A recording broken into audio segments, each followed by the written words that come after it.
Hey everyone, and welcome in or welcome back. It's a Monkey Mar. Before we get into today's video, please make sure you click that subscribe button, the like, and the bell for notifications.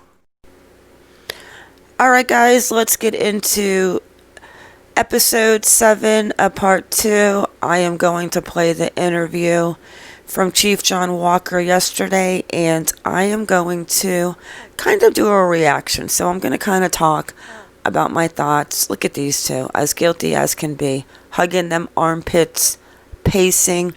I did see your guys' comments, and I am going to go and look into the Watkins a little bit more as well. Alright guys, and with that, let's get into this interview with Jon Walker, the Chief of Police in Cali City. Here is the exclusive interview from 23 ABC News KERO.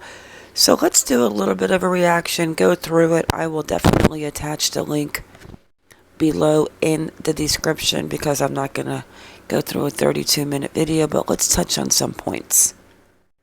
And through the course of the last month, you and I have spoken several times, every morning, every night. At least. Right. And I always check to see if there's any updates. Right. Now that we are a month out and I have the luxury of having you in front of me, I'd like to know, I want to just basically run through a lot of the questions I've asked before in case Sure. Anything has changed, and also some new questions that I've drawn up here. Sure. So there seems to be a bit of a discrepancy of when the kids were reported missing. So when you guys responded to the parents' home, the adoptive parents' home, Trezell and Jacqueline West, when did they tell you they noticed the kids go missing? The timeline that we received from them is the kids have been gone 15 to 20 minutes prior to them making the call to us.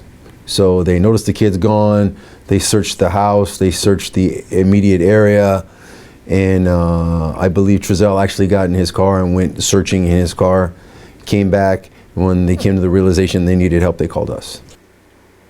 Okay, let me pause this. So, on the 21st, supposedly, the whole drawing wood chalk, collecting wood, they all went looking for the kids. They were gone 15 minutes. They called the police. We've all seen the neighbor's video where that did not happen. Now remember, he is going to go on what he can tell the media and answer the questions to the point where he answers them but does not give out too much information. And that's exactly what he is doing. He is telling us what he was told. But believe me, he knows that is not how it went down. Orson and Orrin West go missing. They told you that it was within 15 to 20 minutes of that time that they called police. Per their statement, that's correct. What time exactly did police get a call for service? The call got dispatched at 17:43, which would be 5:43 p.m. in the evening. Okay. On Monday, the 21st of December. So you're saying that's when it was dispatched. When did the call come in, just a few minutes prior to dispatch? Yeah, it only took minutes once the call came in to dispatch the call out, and we were on scene within 6 minutes. Okay, so that would be police arriving by 5:50ish. At least, yeah. Okay. We spoke in the past about where police start with investigations like this, missing children's. Tell me about the nature of that. Commonly, particularly with children, you always want to search from the inside out. You know, many times parents panic and believe their kids, ran out the door and ran down the street, which could be, but my training experience, you start from the inside out, always. So that's what occurred. My officers started from the inside. They searched the house, they searched the yards, they searched the shed in the back, and then they started to widen their search out into the neighborhood. Got it.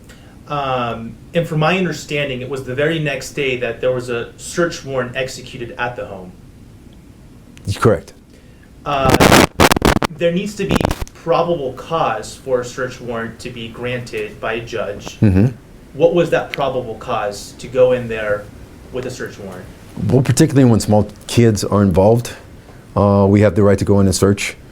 So just for the protection of the kids, to make sure that there's no foul play or the kids aren't somewhere inside the house. Okay. What items were collected the first time of the search warrant? Numerous items were collected. Now let's see here if he even says what was collected. I bet he's going to keep it closed-lipped, and I have not watched this interview yet. This is my first time with you guys. It's like a COVID movie date. That first time through. So I'm not going to disclose exactly what we took, but mostly basic items. Mostly electronic items. What kind of items? Mostly electronic. Phones, computers? Yeah. Okay. iPads. Has that since been returned to the parents? Some of it. Okay. Some of it, to the best of my knowledge. I know for sure they've received their phones back. Okay. Was their car at one point towed from their home? Yes. Excuse me. I apologize. No worries. Yes. Okay. Was luminol used on the vehicle? Yes. What does luminol detect?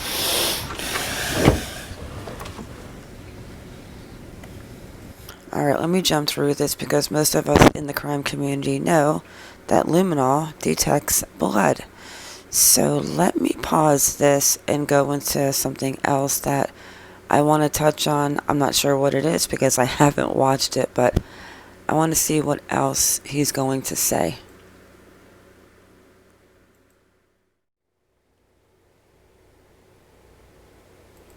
Was there any sign of that in the van? No. Okay. In the initial...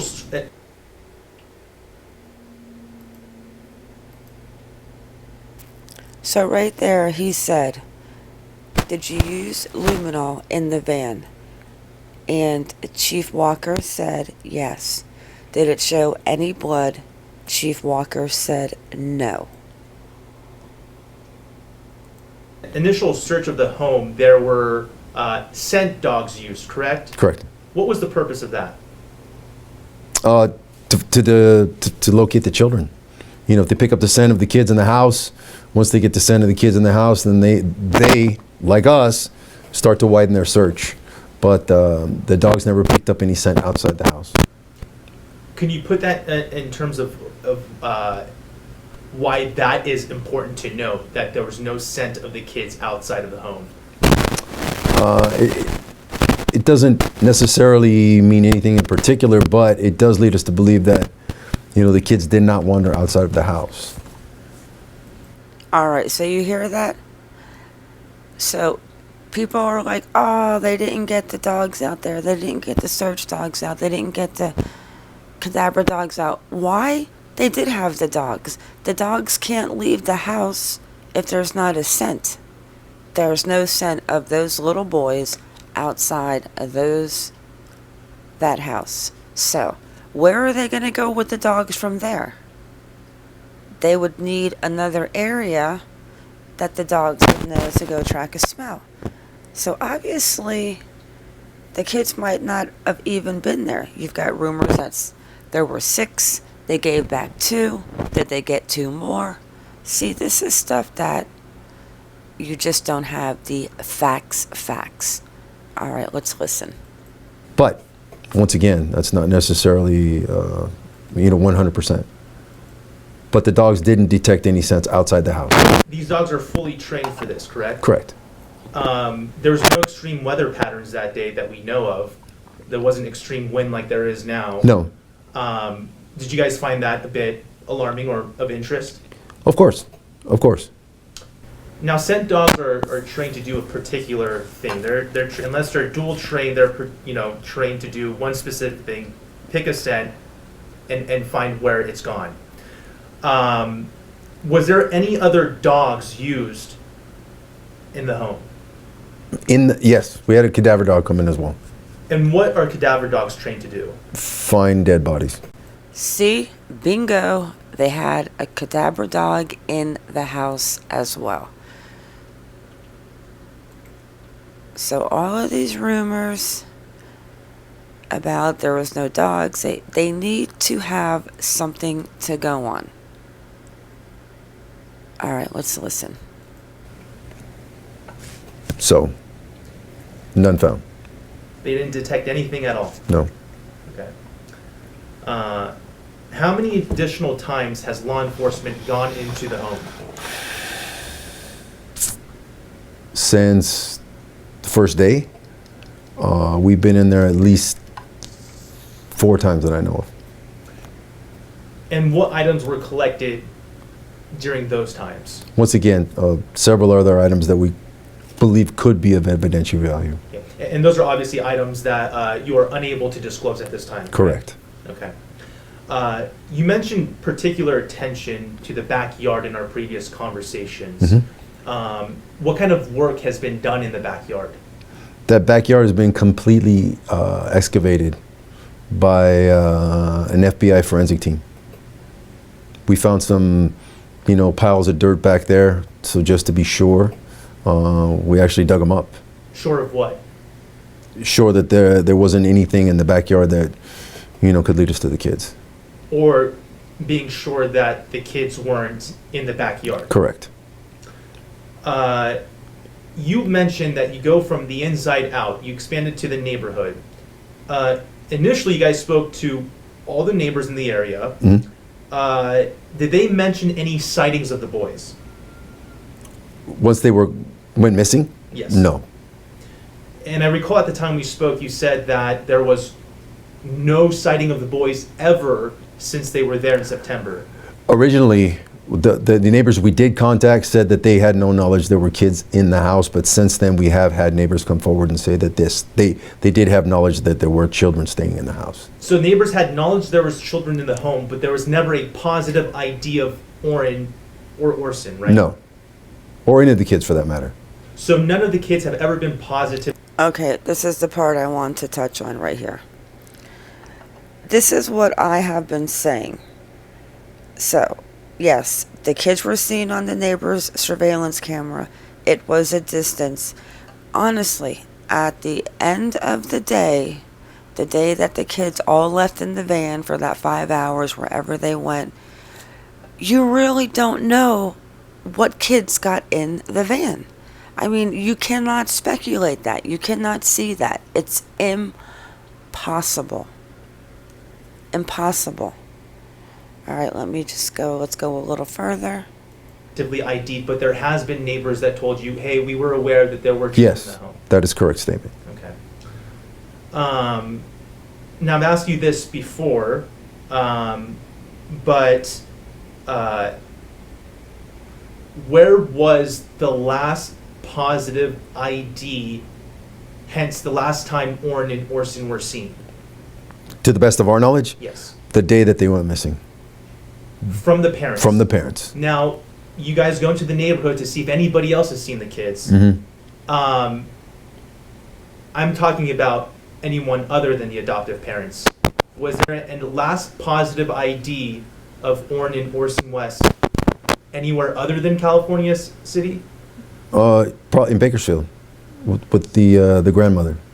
Okay, so then the grandmother confirmed a specific date where Yes. she saw the kids last. Yes. When was that? I'm not going to disclose that. Okay. Has there been anybody other than family that has positively ID'd, hence seen Orrin and Orson West in Bakersfield? I would have to review the notes, but yes. A yes, that there has been someone other than family that Yes. has seen the two kids. Yes. Positively ID'd them. Yes. Can you disclose that date? No. To me? Okay, that is probably the neighbor at the apartments that said she saw the boys on Christmas Day or Christmas. I don't know what it was, but, it really makes you wonder if the boys even made it to California City. Alright, I'm going to bump through this video real quick because that's really what I wanted to touch on. And also, in the prior video, I'm going to attach both links to Chief Walker's interview. He said that the FBI did not board up the house that Trezell had someone boarded up for him. Hey, maybe it was Josiah. But I would like to see the neighbor's video camera of the day when the house was boarded up, so that we could see who was boarding up the house. All right, let me check through this video and see if there's any more things I want to touch on. But he is definitely saying as much as he can. You can tell he definitely knows more than what he's going to say. And there's probably going to be an arrest soon. This is starting to play out, in my opinion, like the Gannon Stout case. All right. Okay, listen to what Chief Walker says here. And I'm going to tell you my thoughts on this, because I think this, to me, says it all. Well, it leads me first to say it's not a surprise or a secret that there is a focus in one part of the investigation on the parents, correct? Of course. So with that, I've asked you this before. Has there been any suspect or suspects named in this case so far? No. Any persons of interest at this point? Of course. Who? I can't disclose that. Okay. You see? Yeah, I can feel an arrest coming soon. I am going to quickly go through this video. I'm going to attach the link so that I can try and get this video uploaded sometime tonight. It is going on 11 p.m. my time, and I work in the morning, so let me get through this video, see if I want to touch on any more points. All right, 1 second. Are lie detector tests a useful investigative tool? Okay, 1 second. So he just asked him how long he's been in law enforcement. And he said he's been in law enforcement for, let's listen. From your experience, how many years have you had in law enforcement? Just passing 30. Okay, so a lot of experience, right? A lot of experience. Seen a lot of things. Yes. Worked a lot of cases. Yes. Okay. Well, with all that experience, are lie detector tests a useful investigative tool? Yes. But they're not admissible in court. But are they a good tool? Sure. Does law enforcement in California have the ability to request a lie detector test from anyone in any case? Yes. Okay. And it's completely voluntary. Here in California City, have you guys ever asked someone to take a lie detector test for Yes. any case? Of course. Yes. And what kind of cases are those where a lie detector test, you go, hey, let's see if we could ask for this? Types of cases like this. Okay. We just want to confirm or deny, the credibility of someone's statement. Types of cases like this, you say, 2 missing kids, a lot of different factors involved. A lot. So it's not a stretch for me to ask, did you guys ask the parents to take a lie detector test? I'm not going to disclose that. Not asking if they denied it, just asking if it was... Yes, we did. Yes, we did. Yes, you guys asked the parents. Yes, we did. So the parents have been asked to take a lie detector test. I really doubt we're going to find out the answer, but let's see if he says, I can't tell you that. And you can't tell me anything after that? No. Okay. Imagine that. And the way he has that look on his face, like right there, yeah, they know a lot. In our previous conversations, you also mentioned briefly about where the other kids are. Just to confirm... I'm going to try to give Jon Walker a call. You guys think he will pick up the phone or call me back? There's 2 biological children of Trezell and Jacqueline West. Correct. 4 adoptive kids in total. 2 of those were born in Orson West. The way I understand it, and the way I've been briefed on it, there was two biological children, 2 foster children, and... Okay, now let's not forget what A.V. Watchman said. He said that the woman at the apartment complex said that there were the kids that were going to her house and smoking weed, whatever, and that they gave those two older kids back. So then that would have left Orson and Orrin and the two biological children, unless they got two more. Now, the two other ones they got, if they did, they didn't have to be teenage kids. They could have been small kids, Orrin and Orson's age. All right, let's see. Orrin and Orson were actually adopted. So, and then ranging in ages from 10 all the way down to 3.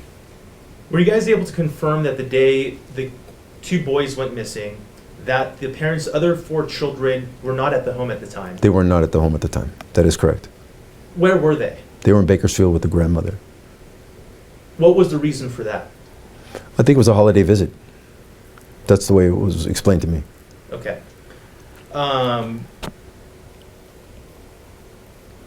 Where are the kids now? The other parents' children, where are they now? In foster care. They're not being held by another family member or anything like that? No. No. They're all in... Oh, so the other kids are in foster care. And if you do remember from his earlier interview, that he said that the Wests, Trezell, and Jacqueline were never in protective custody. That was a rumor. in foster care. To the best of my knowledge, yes. Ever since these kids went missing, Orrin and Orson West, the parents' other 4 children have been in foster care. Correct. Why?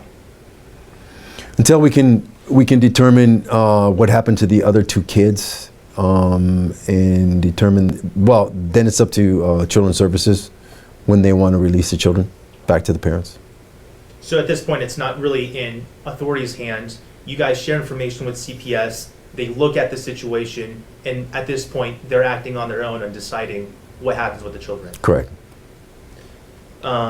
So we've reached out to CPS, our newsroom has, and we asked, hey, in what instances are kids taken away from, parental figures? And they said when there is implications, proof that there was neglect or abuse. Mm-hmm. In your guys' investigation, was there any proof of that or suspicion of that with the parents' other children? Oh, I'm not going to comment on that. Okay. Okay, every time he doesn't comment, I am starting to think that the answer is yes. Alright, I am definitely going to have to split this video up because it is turning into a long one, and like I said, I have not listened to this interview yet, so I'm actually getting into it, and I don't want to put you guys to sleep, and I actually need a break, so I'm going to be right back. Spoken about surveillance footage. Okay.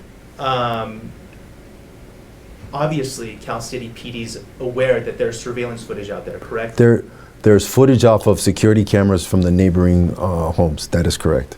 Okay. At this point, they're acting on their own and deciding what happens with the children. Correct. Okay, now we are going to get into the security cameras. A total of 6 or a total of 4 in all the days you guys have seen? No, because then once again, it's going to cause speculation. Okay. Let's talk about that for a second. In the media, we always have keyboard warriors. They type in and they're upset about certain things, what we're covering, what we're not covering. Sure. I'm sure during this investigation, you've noticed that on the end of line. Hang on one second. We've also, in previous conversations, spoken about surveillance footage. Alright, here we go. Okay. Obviously, Cal City PD's aware that there's surveillance footage out there, correct? There's footage off of security cameras from the neighboring homes. That is correct. Okay. Are you aware of what's been shown in any of the footage? Yes. I get briefed on that daily. Again, we have hours and hours of that we're reviewing. So yes, but I get briefed. Okay. And essentially, and we could clear up, just in our last conversation, you weren't able to disclose what was in that film. That is correct. Okay. And that's all because it's part of the investigation, correct, right? Yes. Okay. So you're not able to comment whether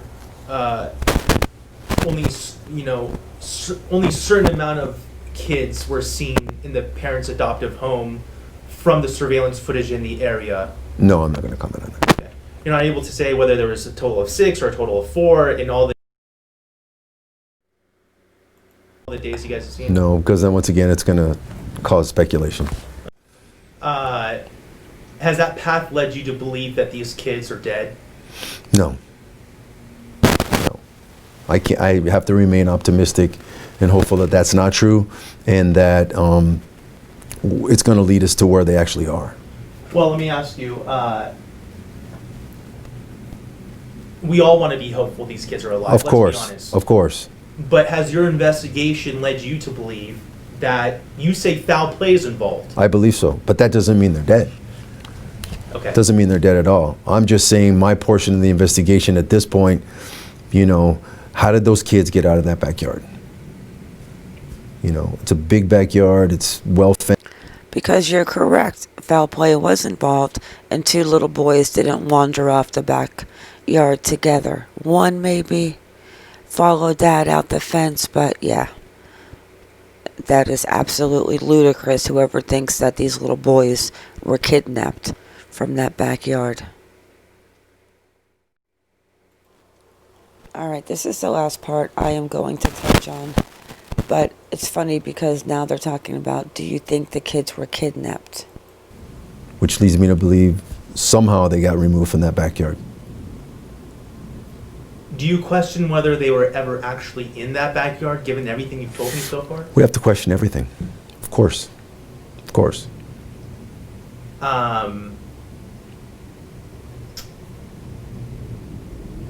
Do you think the kids, any leads saying that they may have been kidnapped?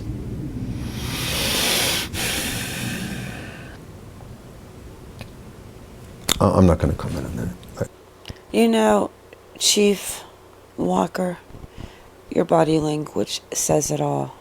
No, he does not believe the kids were kidnapped.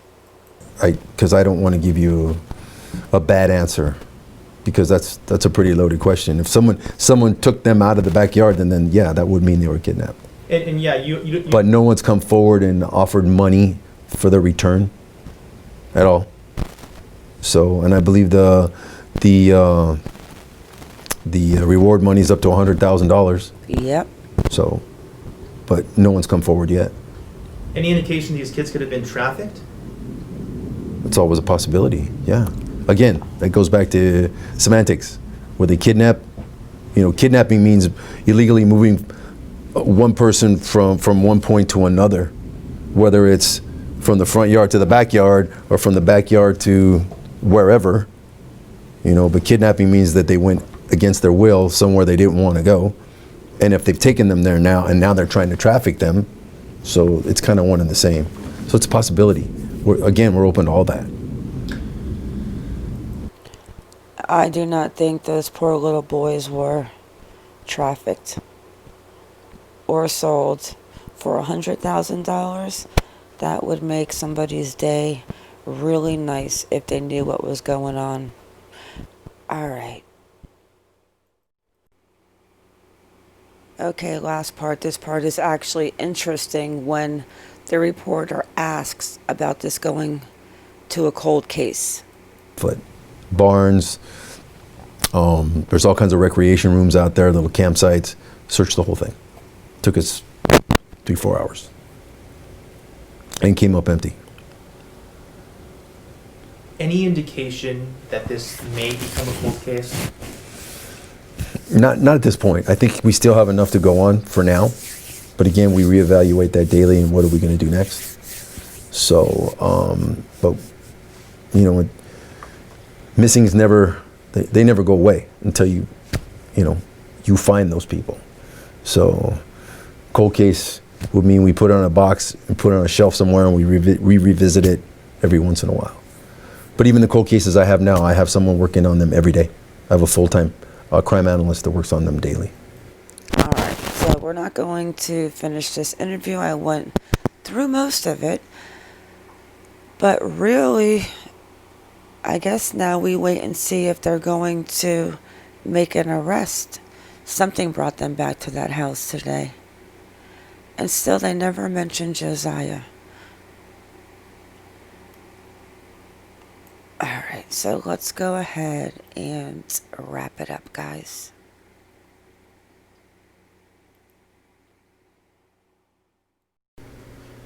And this is why I actually had to do part 7 in 2 parts, but I'm actually going to do 3 parts. I'm going to touch on the comments from part 7, part 1, and I'm going to go ahead and we are going to get a little nosy and dig into the Watkins. Alright guys, with that, it is a wrap. I want to thank you all for coming in. Thank you for watching. Please like or dislike, whichever you prefer, and subscribe. Everyone have a good day or a good night wherever you are in the world, and stay vigilant. I am out.